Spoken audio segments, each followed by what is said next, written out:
following podcast is utter nonsense and may cause agoraphobia, kleptomania, insomnia, and oppositional defiance disorder. We are required by law to provide you with this disclaimer for hazardous materials.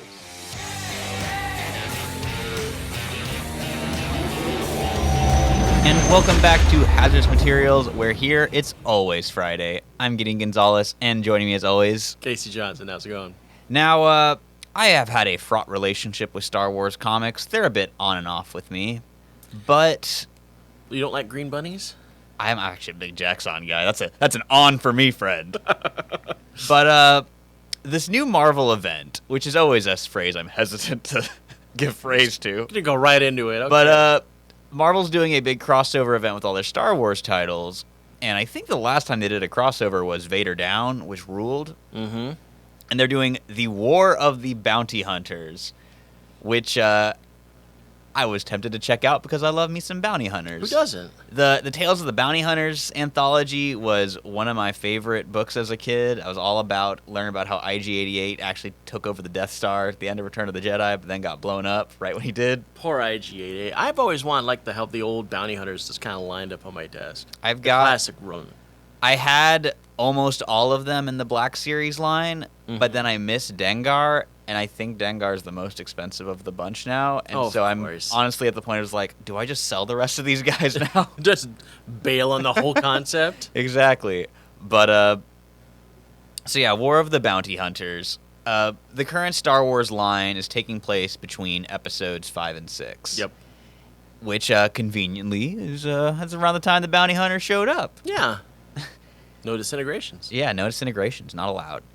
But the premise of the book is Boba Fett is he's driving his way from Cloud City to Tatooine to drop off Han Solo. Which apparently was not a straight line. No, he had to make a couple stops along the way. He's a busy guy. And then this happened. Yeah, and then he gets jacked. Someone takes Han and Carbonite, and things go badly for old Bubba. So before Han actually shows up on Jabba's wall, it's yanked by Darth Maul's group, the Crimson Dawn. Yeah, we get a little bit of a midnight run action here. Yeah.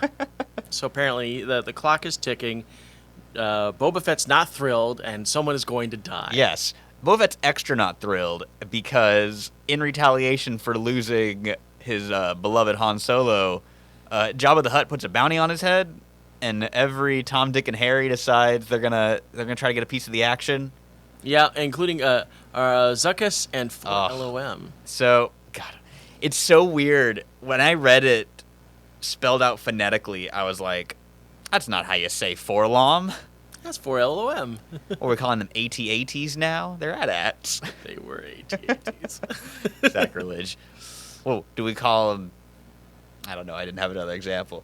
We ran out of examples. We did, unfortunately. But, yeah, I've always said it forlom because that's how it looks. Oh, really? Yeah. Even as a kid, I called him 4LOM. I know. I always call him forlom. You know why? Why? The commercials called him 4LOM. See, I did not live in a time when the name forlom was said on television. I did. It was said in hushed tones at the Barnes & Noble at It's the like, borders. look, it's Zuckuss and 4LOM. It was done. Do they have like the that. name swapped?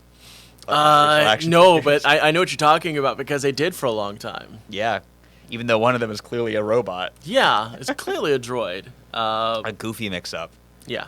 But yeah, so they show up, they shoot Boba Fett's ship, and he's like, that's my father's vessel. He did not take kindly to No, that. they messed up his dad's car. And they, So he when messed them up in return. and he's got him on the edge. It's like, I told you this was a personal. And it's like, it's not personal.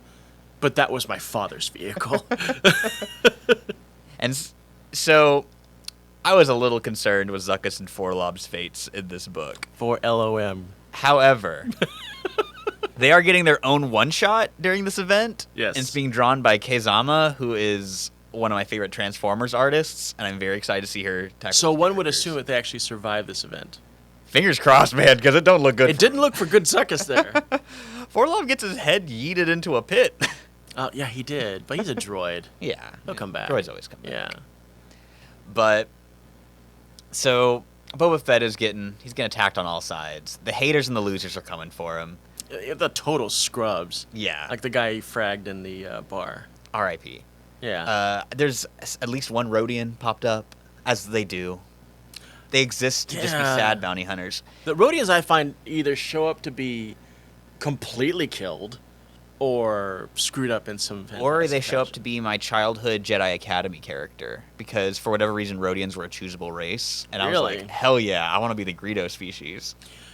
I think the Rhodians are actually selectable in the Star Wars MMO. They were in Galaxies, so that wouldn't surprise me. Yeah. But do you remember Beto? No. So they reused the Greedo costume in Return of the Jedi in Jabba's palace. So they never focus on him, but there's a crowd. But in the crowd shots, you can see there is clearly Greedo in the same costume, standing there. So of course, on Wikipedia, he is labeled Beto, and he's just another Rodian that happens to have similar fashion sense. Is he like tan colored? No, he's green, or he is like that turquoise. No, his outfit. Yeah, he's got that same. It's the exact same costume. Oh my god. Isn't rocking the heels though, unfortunately. He had heels? Yeah, Greedo was performed by a woman, and to be like comparable height to Harrison Ford, she has very considerable heels. I did not know Yeah, you this. can see the picture right here. It happened here in 1977. That's very impressive.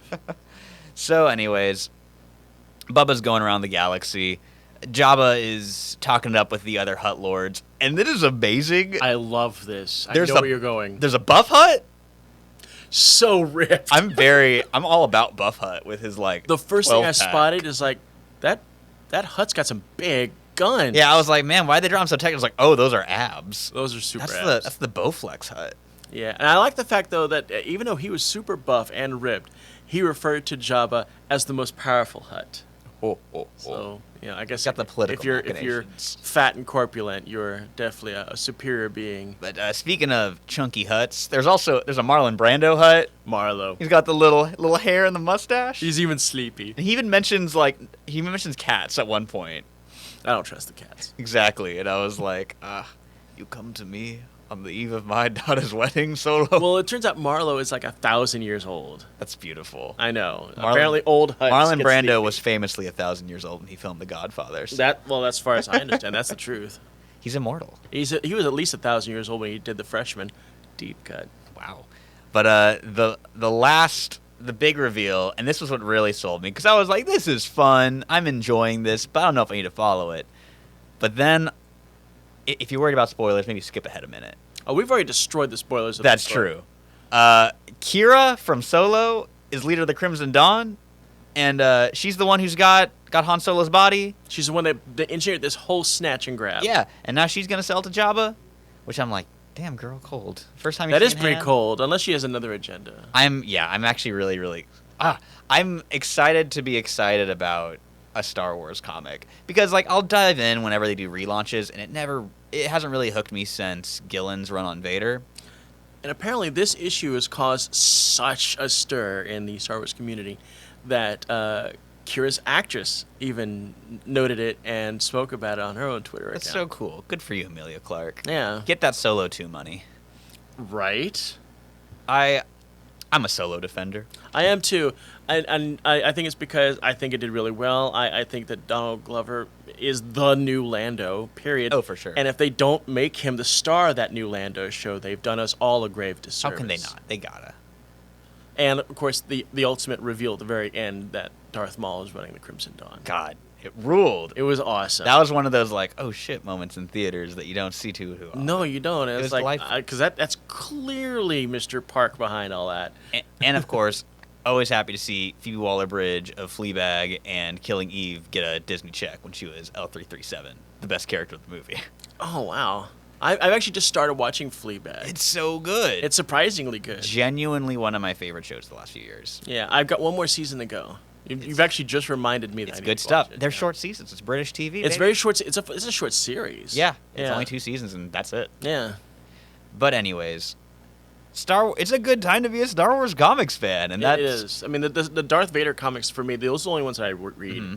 have been exceptionally good. And to find out that they actually broke up the 2 series for a reason, because there's one series, it's done. Yeah. And then they inexplicably start this new one. Then I found out one is like right after New Hope, and the second Yeah. one is after. Well, Empire. this is the third one. Oh, it is. Yeah, Greg Pak's run is the third one. The second one took place between episodes 3 and 4, and it was about Vader hunting down all the other Jedi. Right. Yeah, so like You ever want to see Darth Vader fight the librarian from episode 2 that said, "If it's not in the archives, it doesn't exist"? Have I got a comic for you? Oh my god. Vader gets the bricks beat off him by an old lady. It rules. Well, she's there for a reason. He does. Spoiler alert, she does not appear in Star Wars later on, so he does eventually win, but she gives him a run for his money. Yeah. That's what I love about Vader, is that he's a chump. Well, He's a guy who backed the wrong horse and is in too deep. And he realizes it. And he's just like, well, I'll double down. If you read the Darth Vader series, he's figured out very soon after he got put in the armor that I've screwed up. But I'm going to make the boast of it, and I'm going to kill my master. That's what I love about him. He's this bitter, petty chump who threw away everything, got screwed for it, and then he's like, well, my only other recourse is to just do worse. I got to ante up. He went from Anakin, who's relatively whiny and bitchy, to Vader, who is, by all accounts, one of the most unflappable villains you'll ever see. Oh, he's incredibly flappable. No, he isn't. Vader never gets. He chokes people out for the most minor of offenses. But what I mean by unflappable, he chokes people up over Zoom call. What I mean by that is that nothing breaks Vader's cadence. Oh, because you can't see his face. Well, I'm just saying he's got this immutable cool around him. Yeah. He's never gone, oh crap. You've seen him slip on a banana peel or something horrible like that. He turns the mic off. Yeah. It's like how I occasionally will. No, granted, he is wearing a mask. It's like how I will mouth insults sometimes under my mask. But if Vader shows up in like a TV series or something like that, he's going to be cucumber cool the entire time and rule every single scene he's going to be. Oh, yeah. He's also a punster. Don't choke on your aspirations. Oh, God. Don't remind me. I remember that. Rules. I don't even like Rogue One, and I love that. It's 10 out of 10. Oh, God. Vader. So, yeah, being that this is a Marvel Comics event, every single book in the Star Wars family of titles is tying in. So you're going to get the Star Wars book, which will focus on Luke and Leia and Lando and Chewie trying to get him back. You got Dr. Aphra, where she's teamed up with Han's ex, and they're going to fight Dirge from Clone Wars. And I'm so excited. One more last note about Vader and the Vader prequel. He actually runs into Han Solo. Yeah. In, a thing. And the moment it happens, Chewie and Han book it. And you see Chewie saying something, and Han Solo's reacting, and he goes, I know who it is. That's why we're running. I love there's just like that. You can't see him do it, but you can just tell Vader just narrowed his eyes when he sees him, because there's a little red one of those flashback Kill Bill scenes to them in A New Hope going pew pew pew at him, and he's like, Solo. It's a Shogun assassin moment. Yeets the lightsaber at him. The whole night. Yeah, he did do that. He does. I always love to see it. He's deflecting, and Chewie does another, and Solo's like, yes, I know he's blocking our blaster fire with that thing. But yeah, Dirge from Clone Wars, I thought was the coolest thing in the world when I was a kid. Mm-hmm. He was like a pile of armor full of worms, and that's cool as hell. I didn't know anything about that. I don't watch a whole lot of Clone Wars. Oh man, so this isn't the CG Clone Wars, which I still need to watch because I know the animated. I'm told it is the greatest piece of Star Wars media, and I got to get to it eventually. But I'm referring to my boy Genndy Tartakovsky's Clone Wars after Attack of the Clones came out. Mm-hmm. Because that show rules, and it's on Disney Plus now. And didn't they release it as a movie? They did. No, you're thinking of again the CG Clone Wars. That was in 2007. Oh. This is in 02. And the Tartakovsky one, they put out I think 2 DVDs compiling it, and it's all edited those 5-minute episodes into Oh, an that's hour. right. They were super short. Yeah, but they flow really well together as a piece because they're basically just 5-minute action sequences that have an overarching story. Yeah. And Kit Fisto being sexy. Kit Fisto. They went from this weird, he's cute when he smiles, but he looks nasty kind of there. But then they got Phil Lamar to voice him on Clone Wars, and he's super ripped and shirtless and swimming. Oh, he looks like a tadpole with a body attached to it. Yeah, but like a sexy tadpole. Ripped. It's like, you ever see that picture of Kermit with abs? No. Oh, it's powerful. You're in different internet searches than I am. What can I say? It ain't easy being green. Oh God. But anyways, back to Earth here. Dirge is a bounty hunter who is hired by the Trade Federation to romp on some clones. He rides a speeder bike. He's flanked by a couple of early IG units, also on speeder bikes. But not IG-11. No, these are IG Lancer units, so they're precursors. They got little speeder bikes and they carry around like lances, so they're like jousting. It's cool. Those are the ones that was it Ashoka dealing with Lancer units on that one Mandalorian episode? I don't think so. Oh, maybe. Yeah, because there was. Yeah. No, those are HKs from Kodor. Oh, okay. But man, I'm guessing it is. We are knee deep. In some Star Wars. I'm so unused to talking about Star Wars regularly because, dear listeners, I work in a comic book store where you will be crucified for having the wrong Star Wars opinion. So whenever someone mentions Star Wars at work, I go into fight or flight mode and don't want to talk about it. We found that out before we recorded. Yeah, because Casey's a jerk. Yes, I nearly stormed out. But so it's nice to be excited about Star Wars and gush about all of my hidden Star Wars knowledge that I've kept bottled up for the past 5 years. I'm pretty sure if you told me what you and tell them that we'll get like 50 million downvotes. Yeah, I don't want to do that. I'm not here to court controversy. I'm not Bill Maher. I'm not in it for the hate. Oh my God. But Dirge. I love Geely. Do you remember on Halo the Hunters? No. So they're also. Oh, I know what the Hunters are. I thought it was a game for some reason. Oh yeah, on Halo. That's how out of the loop I am on Halo. Yeah, Halo. Then the first games. There's the Hunters. They were the orange worms moving blue armor. Yeah. That's basically what Dirge is. He's basically one of those, and he fights Jedis. Oh, okay. And Obi-Wan's like, I'm gonna force crush your armor, and he's like, screw you, I'm made of worms. Yeah, you just made my apartment smaller. Okay. So he's so cool, and I believe this is gonna be his first appearance in the current continuity because he showed up in I think some of the 2000s era Clone Wars comics. Don't quote me on that. I'm not a Star Wars comics expert, unfortunately. I mean, I know some of the 70s Star Wars comics. You know, Jackson? When they're awful. The Green Rabbit? Yeah, when Ditko was doing some of them. I don't think Ditko did any of Yes, he did. I know Howard Chaykin did a ton of them. Chaykin did a few of them, but you know, Ditko's got that hand. Mm-hmm. Yeah, I've seen that hand quite a bit in a Star Wars comic. I also saw it in Machine Man, and I saw it in, of course, that Rom Space Knight. Rom Space Knight. Exactly where I was going with this. His favorite paycheck comic. Oh my God. I mean, have you seen that letter from Ditko where someone wrote him saying, "Hey, I love Rom Space Knight, and it was really cool that you did it." And he was like, "Oh yeah, I just did that for the money. I didn't really care about it, but cool." Thanks. You could tell he didn't give a crap about it. He Love drew like the annual that was supposed to be like some big important issue, and it was just ugly, ugly, ugly, so ugly. As a child, I knew bad art when I saw it, and Ditko was it. Ditko was cashing it in, man. He was ready. Definitely.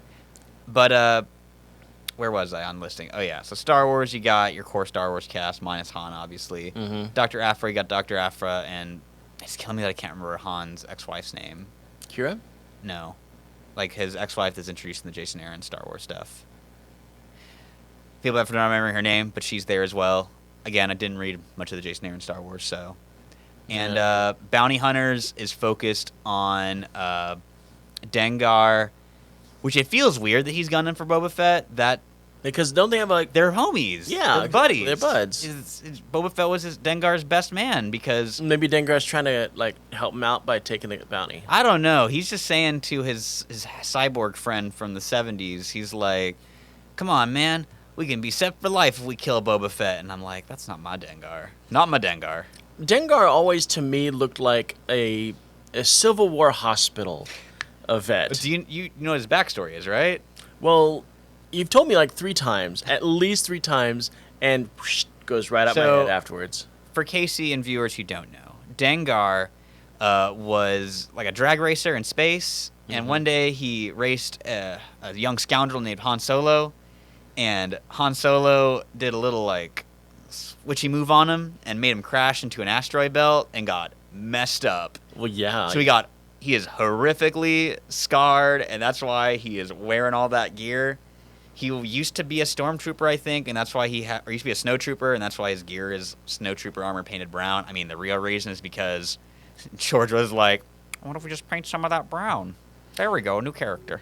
I'm going to jump out for a second, go into The Mandalorian with Mayfield. Remember when he told him... I wasn't a stormtrooper. I was a stormtrooper, sharpshooter. asshole.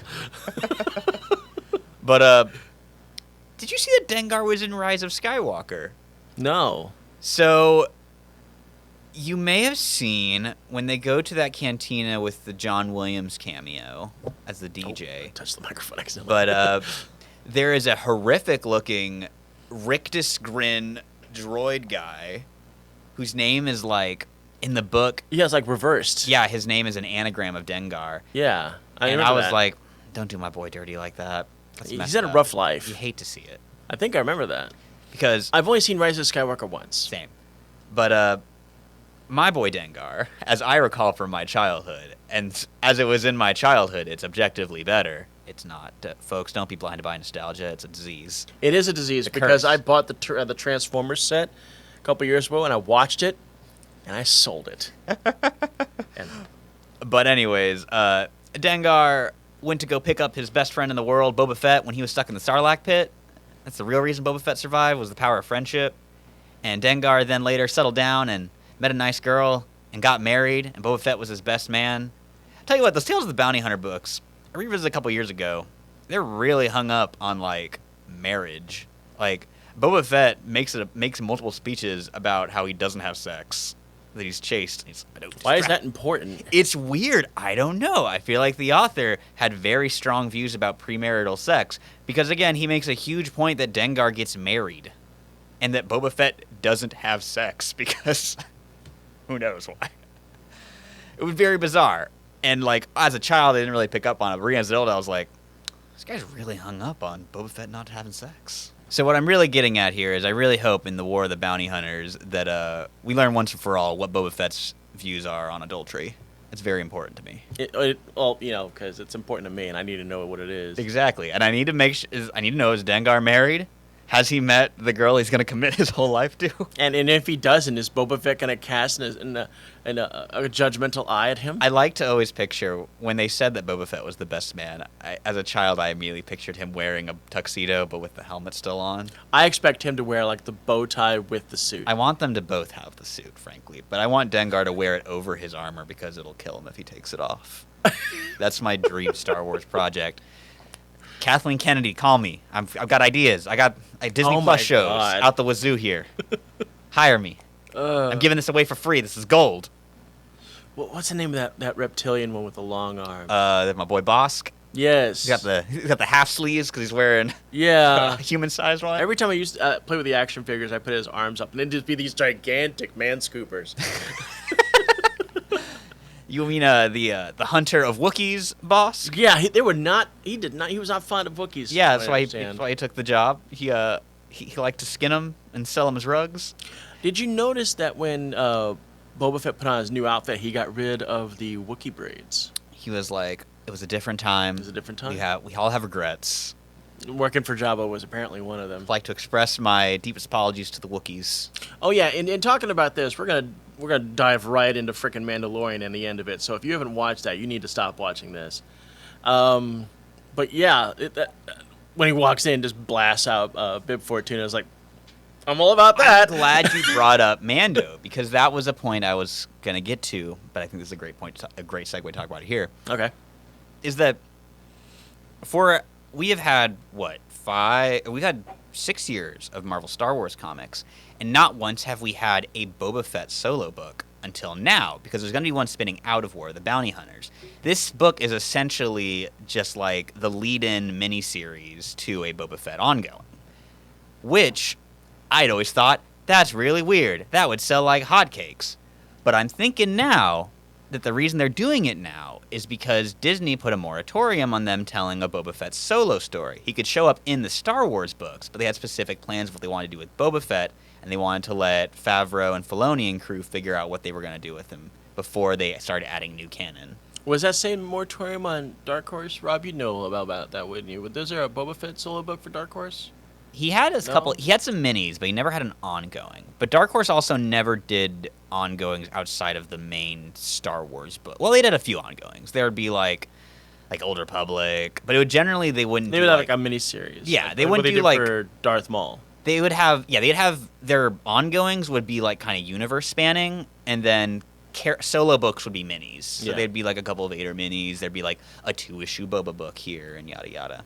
But you like the ongoings would be stuff like Legacy or completely adjectiveless Star Wars, the amazing adjectiveless Star Wars. I wonder what they're going to do when they start running out of content, because there's a finite amount of information they can do. We've got the High Republic now. That's a wealth of stuff they can mine. I guess I should. It goes without saying, High Republic is not tying into War of the Bounty Hunters, but I'd love to see him try. I'm not hearing good things about High Republic. There's like no buzz on it. I haven't checked it. There was a ton of buzz out the gate, but I think that was mostly comic book speculators, the bane of my existence. Well, I mean, the High Republic announcement came out like a week before Disney dropped the bomb that is Book of Boba Fett. Mm-hmm. And then everybody was just talking about that. And it said, Boba Fett? Boba Fett where? Yeah, exactly. And then the High Republic stuff, it just disappeared. Not a single person was talking about it. Yeah, I haven't picked up the novel, but to be fair, I've been a bad novel reader lately. You know what I'd like to see, though? What? I'd like to see him tie it in by bringing in that little Jedi Time Stone from the Lego Holiday Special. Which one is this? Have you not seen the Lego Holiday Special from last year? Oh, yeah. I saw parts of it. It's so cute. But yeah, Rey got a little Jedi Time Stone and let her time travel and meet old Obi-Wan and stuff. That's right. I did see that. It was cute. Because that was like a big old thing. It was, and you got to have Kylo Ren team up with Emperor Palpatine. Yeah, that was Lego for you. They just kind of pulling everything out of their hat. And of course, Billy D returned to voice Lando because Billy D. Yeah. But I told you that to have proper Lando, it's got to be Double Glover. Which, a little off topic here, but you see those first preview art for the Batman '89 comic? We're getting Billy D. Two-Face. Are we? Yeah, boy. As we should, because Yes.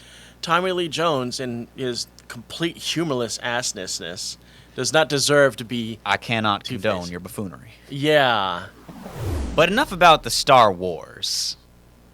Let's talk about the Star Trek. Are you sure you don't want to talk about Star Trek Online? No. I'm talking about this September, the Star Trek comics are putting out The Mirror War. And you know me. I've mentioned many times. Mirror Universe is my jam. Just saw that that 2-part Enterprise episode, a.k.a. the best episode of Enterprise, which is a real bummer because it's the best episode of your show shouldn't be the alt-universe take on it. Yeah, with the great new intro that gets rid of that horrible theme song. It's been a long road getting from there to here. Why, Star Trek? Because my time is finally near. Get on with it. But anyways, The Mirror War is a sequel to the Mirror Universe comics that came out a few years ago that rule. I highly recommend, if you're a Star Trek, a Next Gen fan, read them. Because you get to see ripped as hell Captain Picard just like body slamming fools. You get to see Riker with a couple little braids in his beard. Everyone's an overly jacked Data's a buff alpha Borg. Wesley Crusher is like an evil genius. Oh yeah, he has to be. He's building those agonizers. and whatnot. Yeah. But my favorite surprise from it, though. Casey, have I expressed how I feel about Reginald Barclay? Reginald, you mean Holodeck Barkley? Broccoli? Yes. Broccoli? My least favorite member of the Enterprise crew. Least? I despise Reginald Barclay. I love Barkley. I hate that space incel. Why'd you do that? Why did you do that to Because Barkley? he's a creep. Okay, he is a creep, but he keeps jerking himself. in the holodeck about his coworkers. But he's doing it by himself. They should have court-martialed it. Maybe not court-martialed. They should have transferred him to a different ship because that's insanely unethical to keep him. One would call it problematic. Yeah, insanely problematic. He's like, But at the time when they were filming it, it was the 80s. and he's got the same therapist. He was just jerking off about in the holodeck. Because it's the future.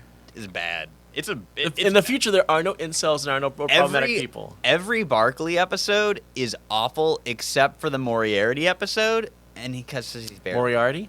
Moriarty. Tomato. Man's name is man's name. The Moriarty brothers. Moriarty brothers. Super Moriarty. Oh, jeez. My favorite video game. That's the only good Barkley episode. Barkley, you know what? I'll give him his cameo in First Contact is cute. What about the time that they used Barkley as one of the scientists to help bring Voyager back? I'm not a Voyager guy, so I. No, he was. Oh, good for He was a part of that. Good for him, I guess. Rotten hell. They made me hate Hal and Mad Murdoch. Can you believe? Oh, my God. That's him. Same actor. I know it is. Yeah. But anyways, Mirror Reginald Barclay is not the pathetic shell of a future human being that he is in the main universe. He is a evil genius, master manipulator who is climbing the ranks of the Enterprise by pitting people against each other and having... He becomes chief of security, I think, by the end of the first issue. By basically goading Tasha Yar into a fight with someone so she dies. Poor Tasha Yar. And eventually, this becomes the arc of the later two miniseries. Because the first minis just get basically the secret origin of the Mirror Enterprise D crew. You know, when the Next Generation first came out, because I'm that old, Tasha Yar was my favorite character. And then they killed her. You did then it. They You did killed this. Her. I did this to us. But Barkley swaps places with his main universe counterpart, and he's like, "You are such a loser. You have it so good here, and you can't take advantage of it at all. I'm gonna change your life for the better." Oh, jeez. And of course, eventually they get in. The rest of the crew comes over, and our Enterprise D crew has to fight him off. But the Mirror War is going to be focused in the Mirror Universe. It's about Picard being like, well, we just got our asses kicked by our Prime Universe counterparts. Let's go kill the Emperor. It seems to me like Mirror Universe Barkley would just be in 10 forward all the time. He's just Chad. The Chad Barkley. Yeah. Okay. He's just a cool dude. Everyone likes him. I love Chad. He says, holodecks? Mm-mm. Though I do not waste my precious fluids on such... No, I will not do that. But anyways, what really intrigues me, though, about this Mirror one, and we're getting in the weeds here on Star Trek talk. I assume the people who tuned in because they saw Star Wars in the title have already tuned out. But the new book has Smiley O'Brien on the cover, and I'm curious how this will fit into the continuity of my beloved Deep Space Nine, where Smiley O'Brien comes from. I believe you wore that shirt and I didn't even pick up on it. Yeah, so on Deep Space Nine, he is a slave on Terok Nor, which is an Alliance outpost because the human empire, the Terran Empire, has basically been destroyed by the Romulan Klingon Alliance. As it should be. Which I'm guessing timeline-wise is that these Mirror books take place before that, and so I hope everything lines up because I feel like DS9 tends to get a little ignored. I feel like it's sometimes the redheaded stepchild of the Star Wars franchise, and it's my favorite one. It rules. I read somewhere that they actually managed to make more Mirror stories after that whole, Terran Empire gets their asses beat by the Klingons and the Romulans. That they actually still managed to come out on top and still be them. The Terrans? They come back? Oh, cool. Because like, as far as the timeline that I know of for the Mirror stuff is the Deep Space Nine stuff, which is really, really good. You get a...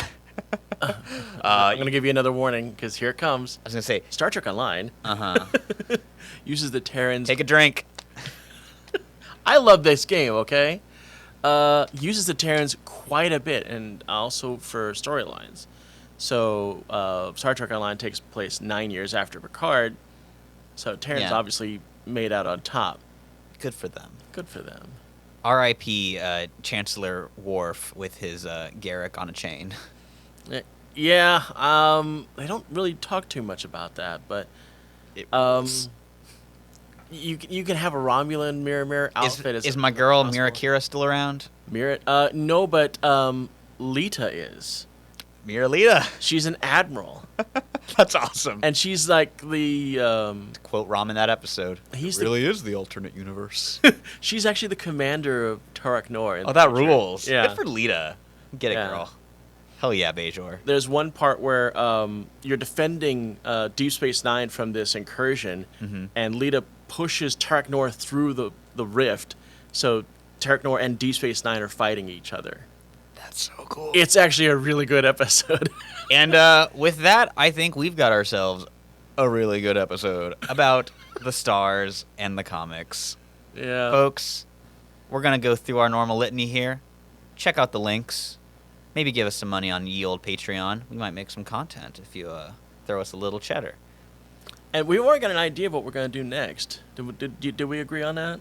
Of what our next episode's going to be? Yeah. Yeah, sure, lay it on them. We're going to look at little-known comics and characters that, or comic books that have been forgotten that maybe were once big, or that should be big, and no one's talking about it anymore. So we're going to do a top 10. You know I'm going to have a whole list of my 90s boys. Yeah, and I'm going to try to go for some deep cut 70s and 60s stuff. 90s DC Legacy, let's go. Oh, jeez. See y'all next week.